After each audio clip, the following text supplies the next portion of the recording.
할렐루야. 우리 옆 사람과 한번 인사하겠습니다. 참 잘 오셨습니다. 사랑합니다.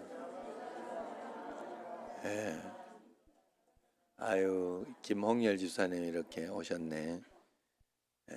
전화는 받아야지. 이제 다음 꼭 받아요. 그래가지고 그래 잘 하셨어요. 이렇게 하나님 앞에서 내가 잘 또 이렇게 하면 되는 줄 알지만은 이 세상에는 다 하나님의 은혜가 있어야 됩니다. 치료를 해도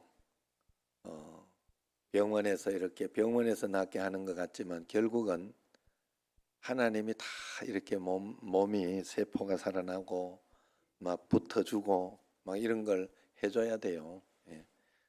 다리가 부러져도 그냥 고정만 시켜 놓을 뿐이에요. 그걸 붙이는 기술은 하나님한테 있어요. 아시죠? 붙여 놓는다고 다 붙는 것도 아니에요. 제가 연세 드신 분들은 골다공이 있으니까 안 붙더라고. 안 붙더라고 진짜. 1년, 2년 막 가더라고. 내가 깜짝 놀랐어요. 그래 여러분 하나님 은혜를 주셔야 됩니다. 그래 꼭 하나님만 기쁘시게 오늘 말씀이 바로 그런 거예요. 답답하고 힘들고 어려운 일들 많죠. 왜 여러분 답답하게 느껴지고 힘들게 느껴지고 어렵게 느껴지는지 아십니까? 그것은 바로 우리의 목표가 우리가 하나님과 함께하는 기쁨이 없어서 그런 거예요. 하나님이 함께 계시고 내 안에 주님이 동행하고 있다는 믿음과 어떤 그런 믿음이 있으면 우리는 기뻐할 수 있고 용기를 얻으며 살아갈 수 있어요. 그래서 하나님은 우리에게 무엇을 요구하시는가 하면 하나님만 기뻐하라. 우리의 목표를 하나님께서 기뻐하시는 일만 하는 것으로 우리의 목표를 두기를 원하시는 거예요. 그래서 왜 하나님은 그러면 우리가 하나님만 기뻐하시는 일을 하게 할까? 하나님은 영이시잖아요. 우리가 만질 수 없고 사람이야 뭐 이렇게 사람 목사의 기쁜 일을 해라 이렇게 하면 뭐 떡도 주고 그 칭찬도 하고 그러면은 이렇게 서로 만나고 뭐 보응할 수도 있고 이렇게 할 수 있어서 그 뭔가가 이렇게 느낌이 있겠지만 하나님 영으로 계시고 우리가 뭐 그러하지 않든 그게 나에게 뭔 그렇게 영향이 있겠냐 하는 거예요. 하나님 앞에. 근데 하나님은 왜 이렇게 우리로 하여금 하나님을 기쁘시게 살아라. 하나님 기뻐하는 일만 하면서 살아라. 그렇게 할까? 하나님이 이기적이고 탐욕적이고 자기밖에 모르는 그런 분이어서 그런가? 아니겠죠. 하나님 그래서 그런 건 아니겠죠. 이유는 바로 그렇게 살 때 우리가 가장 행복해지고 가장 풍성해지고 복된 삶을 살 수 있고 또 하나님이 역사해 주실 수 있기 때문에 그래요. 하나님이 역사해 주실 수 있는 근거가 나의 믿음입니다. 내가 믿음으로 사는 것을 하나님은 보시고 우리로 하여금 그것을 통하여 하나님이 기적을 일으켜 주시고 또 능력을 일으켜 주신다는 거예요. 여러분 그것 때문에 그런 거예요. 성경을 보면 원수를 사랑하라 하지만 왜 그게 원수를 위함이겠어요? 여러분 아무리 생각해도 원수를 사랑해가지고 원수 잘 되라고 뭐 내가 원수를 사랑하냐 이런 마음을 드는 건 굉장한 착각이잖아요. 원수를 사랑하도 원수는 신경 쓸 것도 없어요. 원수가 내가 사랑한다고 원수는 어차피 원수인데 내가 사랑하는 마음을 가지고 있다고 그 원수가 아이고 고맙네 이런 생각을 하겠어요? 절대 그런 생각을 하지 않습니다. 문제는 나에게 있어요. 내가 원수를 미워하는 마음을 가지고 있으면 내가 그것 때문에 힘들고 고통스럽고 내 마음 속에서 너무 어려우니까 내가 망가지는 거예요. 내가. 하나님의 말씀은 항상 그렇게 되어 있어요. 그래서 용서하라 또 사랑하라 뭐 그런 이유는 너가 살아라. 너가 행복해지려면 그렇게 살아야 된다 하고 삶의 이정표, 삶의 어떤 그런 우리가 어떻게 살아야 하는지 지침을 해주는 지침서를 주는 거예요. 우리는 하나님에서 그래서 말씀대로 살되 하나님만 기쁘시게 하는 삶을 꼭 살아야 할 줄로 믿습니다. 우리가 이 땅의 목표에 이르지를 못하면 항상 부족하다고 느껴요. 그게 육신적인 특징입니다. 우리가 성공의 목표가 있으면 성공하기 전까지 만족함이 없어요. 행복하지 않습니다. 아직 뭔가 부족한 것 같이 느껴요. 건강의 목표가 있으면 아프고 있는 한 만족이 안 돼요. 그러나 하나님 앞에 우리가 있으면 아픈 가운데도 만족할 수 있어요. 감사할 수 있어요. 그리고 그런 가운데 용기 낼 수 있죠. 실패 가운데에서도 여러분 실패가 되는 이유는 내가 낙심하고 힘들어하고 고통스러워하니까 그런 거예요. 그때 막 뭔가 이렇게 다른 비전이 보이고 희망이 보이면서 그런 가운데에서도 희망적이고 용기를 가지고 있고 내가 마음이 뜨겁다 그러면 그 사람은 산 거예요. 그 사람은 실패자가 아니라는 거예요. 여러분 하나님께서 그래서 우리에게 그렇게 하나님만을 사랑하라 합니다. 돈을 많이 버는 것을 목표를 두면 돈 많이 벌기 전까지 만족하거나 행복하다 생각하지 않습니다. 늘 이런 것 때문에 부족하다고 여기고 긴장하고 조급해하며 살아가는 거예요. 목표가 바로 우상적인 것이기 때문에 그래요. 내가 가장 사랑하는 것이 우상이에요. 내가 가장 사랑하는 것이 하나님이 되어야 돼요. 그래야 우리는 모든 것에서 풀리고 해방이 됩니다. 여러분 우리가 많이 쏟고 사는 게 있어요. 제가 지금까지 살아본 결과 우리는 젊었을 때나 이럴 때 그렇게 하지 말라는 소리는 아니에요. 그렇게 준비하며 저축하며 사는 건 당연히 맞습니다만은 막 돈을 많이 모아놔야 사는 줄 알아요. 그래야 막 내가 나중에 보장이 되고 막 그런 줄 알아요. 아니에요. 하나님 지켜주지 않으면 모아놓은 것도 한 방에 다 날아갈 수도 있어요. 그저 직장 하나 있고 그냥 그렇게 월급 받고 살면 사람이 월세로도 살더라고. 그 정도 삶은 사는 거예요, 여러분. 이렇게 사나 저렇게 사나 그것 가지고 다른 사람이 내게 이렇게 저 사람 부럽네 하고 집에 가서 묵상하고 그러지 않아요. 그냥 금방 겉으로 보고 좋아 보인다 부럽다 그러고 말지. 여러분 이 땅을 살아가면서 목표가 우리가 육신에 있으면 반드시 그런 어떤 것 가운데 살아가게 돼 있다. 오직 하나님을 사랑하는데 우리의 목표가 있어야 할 줄로 믿습니다. 진정한 행복과 만족은 만들어진 목적대로 우리가 살아갈 때 찾을 수 있기 때문에 그런 것입니다. 하나님은 우리를 성공하라고 공부 잘하라고 좋은 거 취직하라고 우리를 만들지 않았다는 거예요. 다만 하나님만 사랑하고 하나님만 기뻐하고 그래서 말씀대로 살라고 우리가 말씀대로 살라고 그렇게 우리를 지으셨어요. 성공이나 건강이나 취직, 승진 같은 것은 우리가 살아가는 데 있어 이용하고 사용해야 하는 수단이지 목적이 되어서는 안 된다는 겁니다. 그러므로 우리가 하나님을 사랑하면 달라지는 것이 하나 있어요. 그것은 바로 하나님을 사랑하고 기뻐하는 것을 목표로 하는 순간부터 가장 가치 있고 복된 삶이 내게 펼쳐진다는 거예요. 지금 부족하고 실패했어도 남들보다 느리고 연약하다고 해도 하나님을 사랑하고 말씀대로 내가 살고 있다면 그 사람은 걱정할 것이 없어요. 보석과 같이 되는 것이고 행복하게 될 것입니다. 왜냐하면 목적대로 살아서 가장 가치 있는 삶이 될 것이기 때문에 그래요. 오늘 여러분은 어떻습니까? 하나님만을 사랑함으로 가치 있는 삶을 여러분 살고 있나요? 오늘 말씀 5절을 한번 같이 읽어볼까요? 5절 말씀 성경을 펴놓으시기 바랍니다. 같이 읽겠습니다. 믿음으로 에녹은 죽음을 보지 않고 옮겨졌으니 하나님이 그를 옮기심으로 다시 보이지 아니하였느니라. 그는 옮겨지기 전에 하나님을 기쁘시게 하는 자라 하는 증거를 받았느니라. 에녹이 승천한 이유 그가 살아있을 때 하나님을 기쁘시게 하는 자라 하는 증거를 받았다. 증명되었다 하는 거예요. 그렇기 때문에 하나님께서 그를 들어 올리셨어요. 6절을 한번 볼까요? 시작.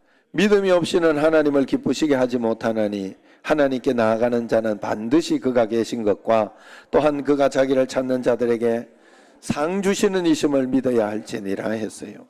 하나님이 어떨 때 기뻐하신다 했어요. 자기를 그가 계신 것과 자기를 찾는 자들에게 상 주시는 이심을 믿어야 된다. 그것을 믿어야 된다.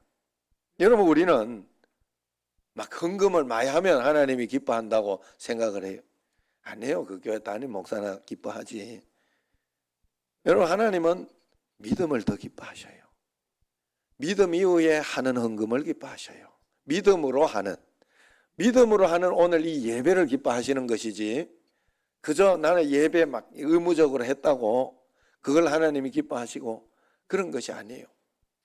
내가 하나님만을 기쁘시게 하고 하나님만 사랑합니다 하는 그 믿음, 내가 어떤 어려운 가운데에도, 답답한 일들 가운데에도, 여러분, 하나님 앞에 답답한 가운데도 하나님 믿습니다 하고 내가 오늘 용기 있게 살아간다면 하나님이 기뻐하시는 일이에요. 하나님이 기뻐하셔. 오늘도 지금도 이렇게 왔다가 그냥 헌금만 하고 가려고 이렇게 했던 권사님도 지금 이거 눌러 앉아 있지만은 기쁘시게 하면서 예배 드리고 가면 다 모든 문제 해결됩니다. 하나님께서 잘 지켜주셔요. 여러분, 하나님이 지켜주시게 일을 해야 돼요. 하나님이 지켜주시게. 그 믿음을 하나님 앞에 드리고 믿음 이후에 믿음으로 하는 행동이 따라오기 때문에 그것을 가지고 우리가 이야기하는, 믿음으로 이렇게 믿음은 가지고 있다 하면서 행동하지 않으면 그것도 가짜고, 행동은 하는데 믿음이 없이 행동하면 그것도 가짜가 되는 거예요. 하나님은 그걸 기뻐하지 않으셔요. 먼저 하나님 사랑하는 마음. 여러분, 우리가 서로 사람과의 관계도 그렇지 않나요? 서로 사람과의 관계도 서로 신뢰가 있고 믿음이 있고 서로 사랑하는 마음이 있으면 그 마음이 다 우선, 그 마음이 있으면 다 가잖아요. 그 사람에게 뭐 다 가잖아요. 뭐도 가고 다 가고. 만약에 안 가더라도 아유, 늘 고맙구나, 감사하구나, 늘 이분 날 위해 기도해 주시지, 그런 마음이 있으면서 서로 좋잖아요. 하나님 앞에서는, 하나님은 우리로 하여금 영이시기 때문에, 육신으로 보이는 주고받는 관계가 아니에요. 영이시기 때문에 그것을 우리에게, 하나님 믿음을 가지는 걸 굉장히 기뻐하신다는 거예요. 그래서 우리가 고민한 일은 아주 간단해졌어요. 정말 하나님을 믿는 일만 하면 된다 하는 거예요. 얼마나 간단하고 쉽습니다. 정말 하나님만 믿기만 하면 되는 거예요. 그런데 이 말이 무슨 말입니까? 성도들 중에 하나님을 믿는다고 하는데 실제로 하나님을 믿는 자가 드물다 하는 그런 말이기도 하지 않습니까? 우리도 말은 다 하나님을 믿습니다 하지만은 안 믿습니다 하는 행동을 할 때가 얼마나 많습니까? 믿음 없는 말, 믿음 없는 행동, 믿음 없는 어떤 그런 상황, 그런 일들, 하나님 마음을 아프게 하는 줄 우리가 알아야 됩니다. 그래서 예수님께서 제자들에게 어찌하여 이리 믿음이 없느냐 탄식하신 적이 한두 번이 아닙니다. 그래서 오늘 말씀에도 하나님께서 기뻐하시는 믿음은 보지 않고 믿는 믿음이라 그렇게 이야기를 하고 있어요. 히브리서 11장 1절 2절 말씀, 오늘 본문의 1절 2절 말씀 한번 보세요. 같이 한번 읽어봅시다. 믿음은 바라는 것들의 실상이요 보이지 않는 것들의 증거니 선진들이 이로써 증거를 얻어내라. 바라는 것들, 보이지 않는 것들, 그래서 그걸 믿는 것이 믿음이라 이야기합니다. 우리가 살아가는 동안 주님이 가깝게 느껴질 때도 있고 멀게 느껴질 때도 있어요. 그러나 우리가 이러한 느낌에 주님이 계시다 안 계시다 생각하면 안 돼요. 느낌에 의존하면 안 됩니다. 그저 믿음에 의존해야 돼요. 하나님은 이런 가운데 계시다, 보고 계시다, 알고 계시다, 다 믿어요. 어제도 제가 이렇게 우리 애가 이제 운축구를 하러 또 오랜만에 시작해가지고 가면서, 강원이니까 센 팀이에요. 거기 뭐 언제든지 1군으로 복귀하는 애들이니까 애들 또 1군으로 볼 수도 있단 말이에요. 2군으로 오지만은 센 팀. 그래, 이겼으면 좋겠다. 하나님 이기게 해달라. 막 이렇게 했는데, 그러니까 마음이 좀 불안하잖아요. 예? 걱정이 되고. 그런데 마음속에 가면서 그런 생각이 들더라고요. 아니, 그거 한 게임 이겼다고 하나님이 인생 중에서 그게 한 게임 이겼다고 얘가 막 뭐가 어떻게 되고 그럴까? 그거 한 게임 졌다고 해서 막 얘가 막 나락으로 떨어지고 문제가 되고 그럴까? 그냥 하나님이 인도하는 대로 가면 되지. 하나님이 허락하시고 이기면 이기는 대로 하나님 뜻이 있을 것이고 지면 지는 대로 뜻이 있을 것이고 그 뜻대로 따라가면 되지 하고 그 마음이 이렇게 생기더라. 믿음이 생기는 거예요, 마음속에. 그래서 맡겨지는 거예요. 그 다음에는 맡겨지고 그리고는 그냥 하나님 앞에 그냥 마음속에 그냥 즐거운 마음으로 아들 뛰는 거 보면 좋잖아요. 뭐 뽕 맞은 거 같잖아요. 잘 요건 아마 저기 아빠 알라 김대한 집사님 알 거예요. 그러니까 그냥 그것 때문에 그냥 아들이 뛰고 있으니까 가는 그걸로 만족할 수 있는 거예요. 사람이 행복할 수 있는 거예요. 우리가 안 그러면요, 그것 때문에 어제 뭐 처음 시작하자마자 그냥 PK 하나 줘버리고 또 심판이 내 눈에는 얼마나 편파적인지, 홈구장인데도 얼마나 편파적인지 막 그래가지고 바로 퇴장을 주는 거예요. 6분 만에 퇴장을 주는 경우가 어디 있어요, 세상에. 아무리 그래도 그렇지 그냥 그거 좀 봐주거든요, 보통. 근데 그걸 보란 듯이 퇴장을 주더라. 그러지만 화를 내지 않았어요. 마음속에 속상하지 않았어요. 왜냐하면 이미 하나님께 맡겼기 때문에. 그래 다 하나님 앞에 그래 맡기고 했더니 또 좋은 일도 하나님이 주시더라. 행복한 일도 또 잘 뛰게도 해주시고. 그래 그렇게 행복했어요. 졌지만은 행복했어요. 우리가 하나님이 목표가 돼야 돼요. 하나님이 우리의 목표가 돼야 되지 내 육신적인 어떤 무엇이 되면 될 줄로 그렇게 생각하면 안 돼. 하나님을 보는 눈이 있어야 돼요. 야곱이 베델 들판에서 노숙을 하면서 이렇게 자기 힘대로 하나님을 이렇게 믿으면 복 받겠지 이래가지고 형을 속여가면서까지 막 이렇게 해가지고 안수까지 받았지만은 쫓겨가는 신세가 됐잖아요.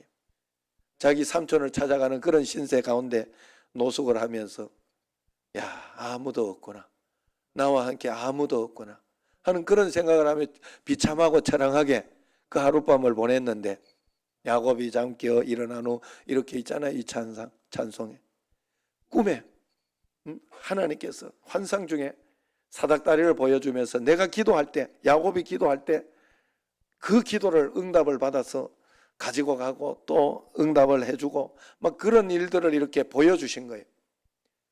자고 일어나서 깜짝 놀래가 이야 하나님이 지금 여기 나와 함께 계셨는데 나는 내 뜻대로 내 계획대로 살면 되는 줄 알고 나 혼자 있는 줄 알았구나.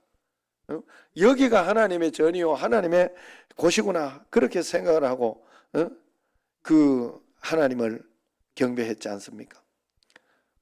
하나님이 떨어져 계시다고 믿었는데 과연 여기 계시거늘 내가 알지 못했도다 고백하면서 그렇게 하나님과 함께 동행하는 그런 믿음을 가지고 있었어요. 우리가 보지 못하지만은 하나님이 함께 계신 것, 우리가 믿음으로 주님 앞에 나아갈 때 하나님은 우리의 삶을 굉장히 기뻐하시고 우리로 하여금 그 믿음을 근거로 여러분 믿음을 근거로 주신다고요. 내가 떨리지만 하나님 함께 계시다 하면 떨리지 않아요. 맡겨진단 말이에요. 믿어진단 말이에요. 그걸 근거로 하나님이 해주신다는 거예요.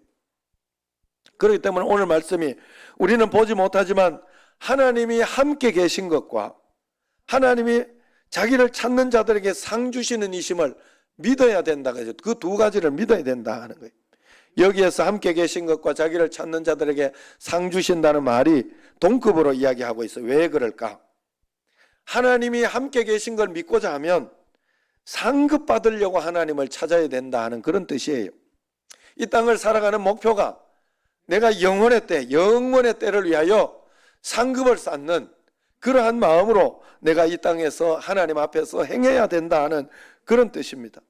그렇게 될 때 그것이 잘 사는 것이요 복 받는 것이고 은혜 받는 것이라 하는 그런 뜻입니다. 여러분 허드슨 테일러라고 들어봤을 것입니다. 중국 선교의 아버지라 할 수 있는 그런 분입니다. 이분이 중국 선교를 가기 전에 마음속에 주님의 마음은 받았어요. 중국으로 가라 하는 마음을 받았는데 파송해 줄 교회를 못 찾았다고 그래. 선교사들이 다 그런 거잖아요. 거기 가서 일하려고 가는 게 아니라 선교하러 가는 거니까 한국에서 도와줘야 되거든요. 자기 교회에서 이 터전이 도와줘야 하는 그게 이렇게 있단 말이에요. 그런데 이 선교사님이 가려고 하는 없어요.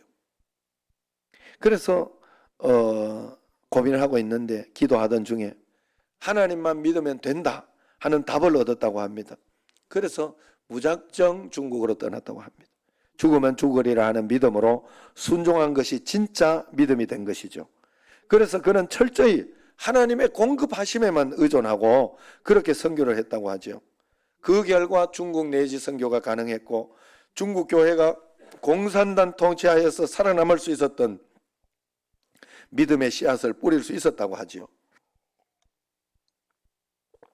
하나님이 오늘 내게 요구하시는 것이 파송단체를 구성해가지고 겉으로 보이는 업적을 보이라는 것이 아니라 말씀에 순종하여 주님과 함께 한 걸음 한 걸음 동행하여 선교를 하는 그런 것이 진짜 믿음이라는 뜻이에요. 제가 이렇게 다른 선교사님들도 이렇게 볼 때 정말 하나님을 믿고 믿음으로 그곳에서 하나님과 동행하는 말씀에 순종하며 한 걸음 한 걸음 가는 분들은 자기의 어떤 그 삶에 충만한 복을 반드시 받더라고요.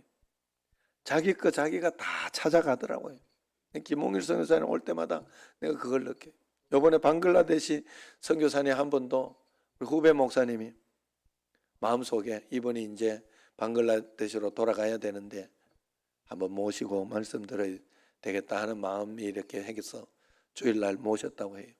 그래서 그냥 교회에서 어떻게 해서든지 이제 개척교회니까 50만 원은 드려야 되겠다 생각하고 그 이제 장로님께 이야기를 했더니 그 장로님은 그냥 그 부분은 제가 하겠습니다 하고 그렇게 해서 아예 해결이 됐다고 그래요. 그래 와가지고 이렇게 설교하시고 이렇게 하는데 거기 계시던 분들이 어떤 또 부자 또 분이 주머니에 있는 거 다 꺼내 아유 이거 45만 원밖에 없습니다 이러면서 그걸 또 줘가지고 또 선교사님 주고 그래가지고 한 150만 원 정도 계획한다고 되는 일이 아니에요. 그게 계획한다고 본인은 그냥 그 정도 생각했지만 하나님께서 해주시는 거예요. 여러분 선교사님들 온다고 다 그렇게 하지 않더라고. 사람들이 보니까 마음속에 감동돼야 하더라고. 감동돼야. 내가 김홍일 선교사가 항상 오면 탈탈 다 털어가요.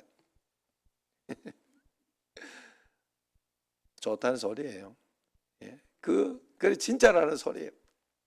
여러분 우리가 하나님 앞에 이 진짜 믿음이 있어야 돼요. 맥스 루케이도가 이런 예수님처럼이라는 책에 이런 글을 써놨더라고요. 회사 영업사원의 예를 들면서 하나님을 위해 내가 일하기를 그만두고 하나님과 함께 일하기를 시작하라 하는 그런 내용을 이렇게 이야기합니다. 제가 한번 읽어드릴게요.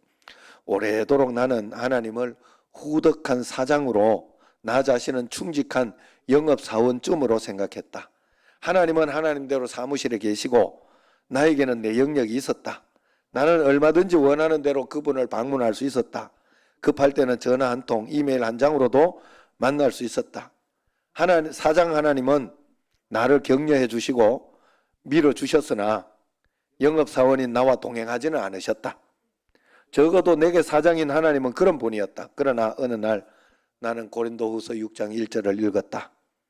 거기에서 우리는 하나님과 함께 일하는 동력자다라는 구절이 마음에 부딪혔다. 내가 하나님과 함께 일한다고?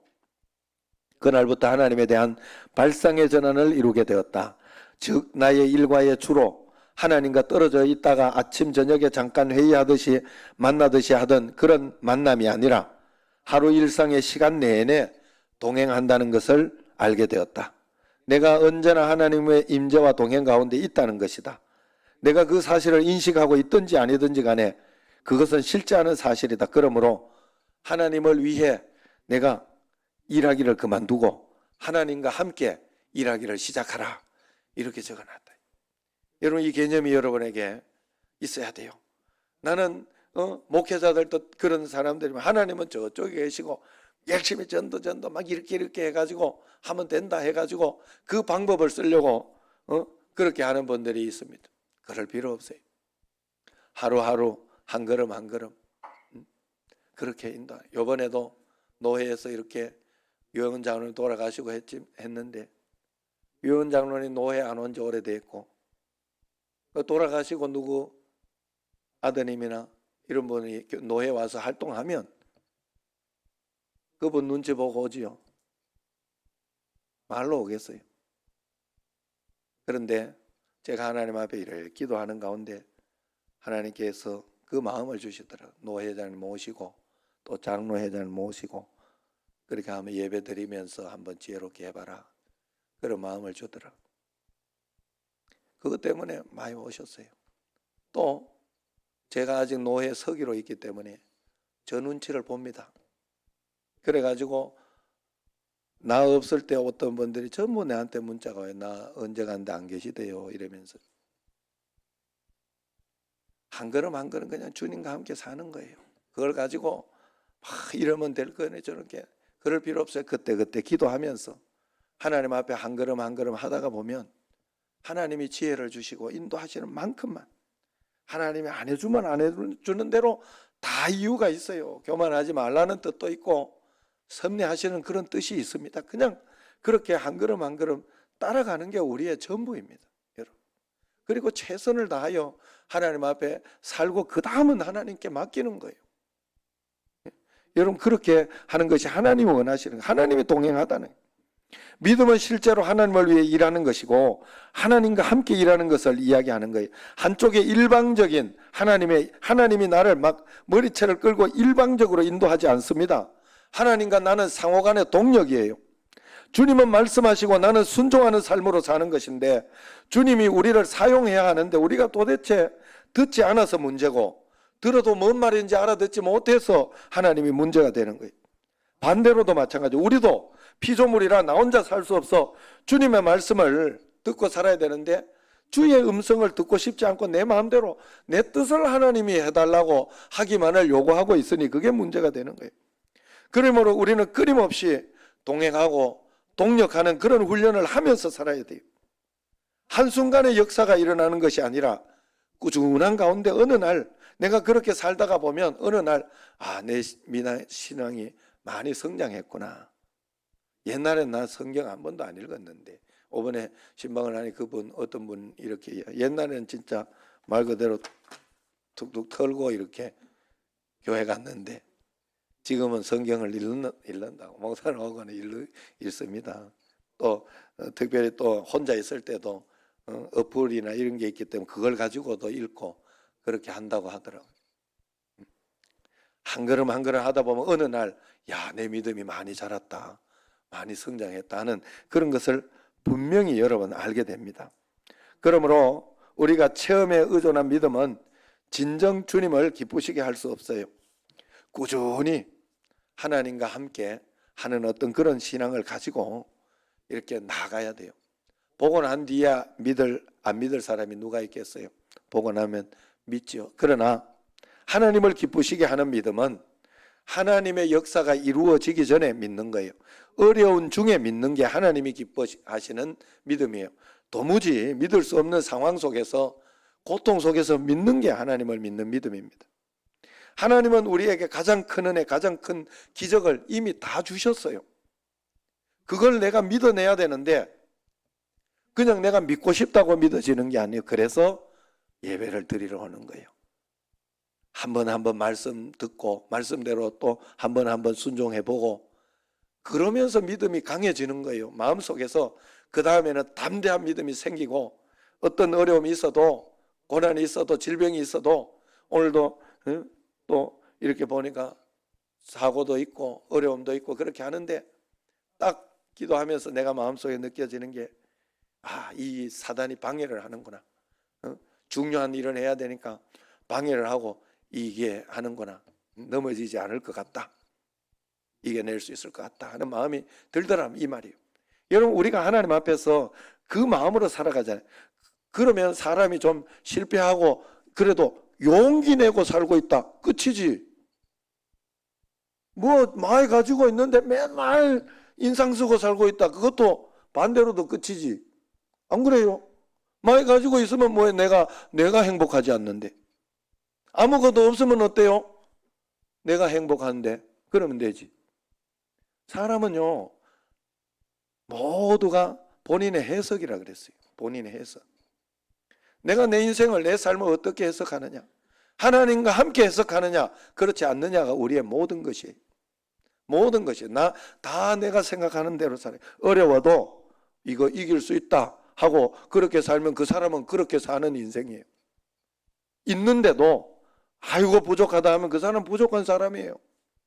뭐 이야기할 거 있어요? 아이고 남들 보기에는 저 사람은 뭐 걱정할 것이 있나 이렇게 생각하는데도 막상 그 사람 집에 가보면 막 맨날 걱정만 하고 살면 그 사람은 걱정하는 사람이지. 다른 사람이 내 삶을 살아주는 게 아니에요. 내 삶은 내가 결정하는 것이다. 매일매일 하나님이 함께 계시다는 믿음으로, 그래서 하나님은 그 믿음으로 해석하고 선택하고 살아가라고 이야기합니다. 이것을 굳게 믿고 가야 돼. 하나님이 예수님을 나에게 십자가에 못 박아 죽으셔서, 부활절이 그런 거잖아요. 예수님을 십자가에 못 박아 죽으셔서 나를 건져주셨다. 아들을 보내서까지 건져주셨다 하는데 하나님이 뭐 할 일이 없어서 나한테 고통만 주고 어려움만 주려고 그러겠어요? 그것 가지고 뭔가 하실 일이 있으니까, 그것 가지고 하나님이 뭔가 우리에게 보여주실 것이 있으니까 그걸 허락하신 것이죠. 허락하신 거라는 거예요. 그래서 하나님 앞에 그렇게 해석할 때, 그걸 진정으로 믿을 때 우리의 과거는 다 은혜가 되고 미래는 소망 속에서 열리게 되고 고난은 하나님의 영광으로 바뀌어질 줄로 믿습니다. 그래서 매일매일 믿음을 여러분 성장시켜 나가시기를 바랍니다. 믿음이 자라는 과정은 어린아이가 성장하는 것과 같은 과정이에요. 여러분 그걸 아셔야 돼요. 계속 보고 있는 사람은 자라는 것이 더디고 지루해 보입니다. 언제 클려나 그렇게 생각해요. 그러나 가끔씩 보는 사람은 크는 것이 보여요. 한 번씩 보는 사람은 눈에 쑥쑥 자라 있는 것이 보입니다. 믿음도 마찬가지예요. 매일매일 내가 주님을 바라보고 매일매일 기도하고 말씀 순종하며 한 걸음 한 걸음 따라갈 때는 언제 이게 다 내가 믿음이 컸는지 안 컸는지 지루하고 답답하고 힘들고 어렵게 보이지만은, 실망하지 않고 주님을 바라보기 힘쓰면 어느 순간 내가 쑥쑥 자라 있는 것을 보게 됩니다. 하나님 앞에. 그래서 믿음은 오늘 한 걸음 한 걸음 주님과 함께 내딛는 것이 전부입니다. 그 다음은 주님이 하실 일입니다. 오늘 이 시간 오직 믿음으로 하나님만 사랑하고 하나님만 기쁘시게 하는 여러분, 저가 되어서 하나님의 놀라운 축복 가운데 행복하게 기쁘게 살아가는 여러분과 저가 되기를 주의 이름으로 축원합니다. 기도하겠습니다. 하나님 아버지, 우리의 모든 삶이 하나님께서 우리를 창조하신 목적이 하나님만 기쁘시게 성령 충만함으로, 오늘도 여기에서 성령 충만함으로 기쁨으로 살아가라는 주의 뜻이 있는 줄로 믿고 그 뜻 가운데 살아가는 저희들이 되게 하옵소서. 예수님 이름으로 기도합니다. 아멘.